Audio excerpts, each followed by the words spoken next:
Hello everyone, welcome back to another new vlog.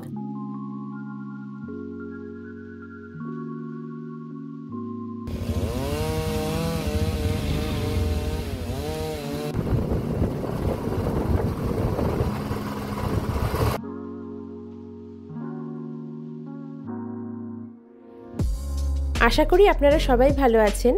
Tabakushi থেকে ফেরার পথে আমরা গিয়েছিলাম লেপচা জগতের পাইন ভিউ ফরেস্টে।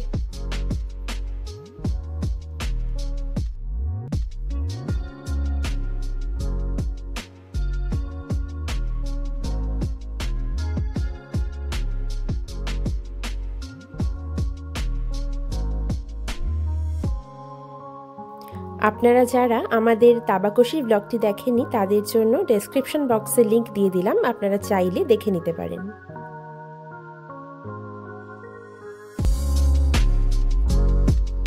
সুখিয়া পুকুরির রাস্তা দিয়ে আমরা এখন ফিরছি। ভীষণ নিস্তব্ধ, নিরিবিলি, পাইনের বন, পাইনের গাছের গুড়িগুলোতে আবার শ্যাওলা ধরে রয়েছে। ঘন পাইনের বন ভেদ করে আমরা দুজন এগিয়ে চলেছি। লোকাল মানুষদের মুখে আমরা শুনেছি এখানে কালো চিতার যথেষ্ট আনাগোনা রয়েছে। এই নির্জন রাস্তা দিয়ে আসার সময় একটা রোমাঞ্চকর অনুভূতি হয়েছিল আমাদের। এইভাবেই ঘন বন ও কুয়াশা ঘেরা রাস্তা পেরিয়ে অবশেষে পৌঁছে গেছিলাম লেপচা জগতের পাইন ভিউ ফরেস্টে। দার্জিলিং থেকে মাত্র 18 কিলোমিটারের দূরত্বে এই লেপচা জগৎ, যেটি বর্তমানে দার্জিলিংয়ের বহুল চর্চিত অফবিট ডেস্টিনেশন।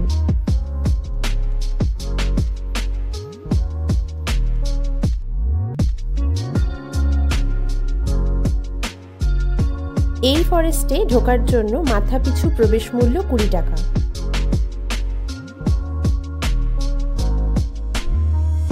এই পাইন ভিউ ফরেস্টের সঙ্গে আমরা অনেকখানি সামঞ্জস্য পেয়েছি লামাহাটা ইকো ফরেস্টের পাইন বনের। এই বন পাইন, ওক, রডোডেনড্রন এই সমস্ত গাছে ঘেরা এবং আকাশ পরিষ্কার থাকলে এখান থেকে কাঞ্চনজঙ্ঘাও দৃশ্যমান হয়।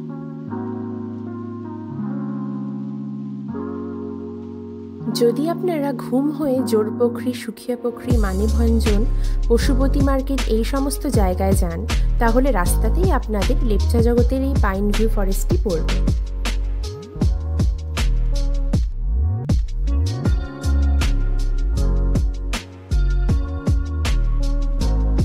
লেপচা জগতে আসলে অবশ্যই আপনারা একবার এই পাইন ভিউ ফরেস্টটি ঘুরে যেতে পারেন।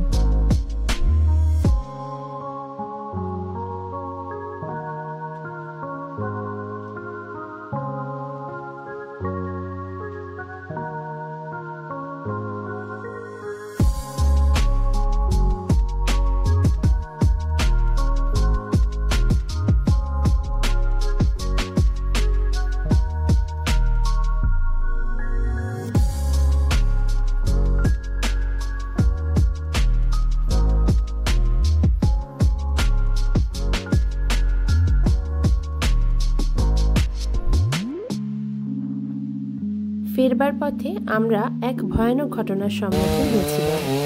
রাস্তায় ধস নেমে গাছ পড়ে গিয়ে যাওয়ার পথ বন্ধ, কিন্তু চটজলদি সাফাই কর্মীরা সবকিছু সরিয়ে আমাদের যাওয়ার রাস্তা করে দিয়েছে।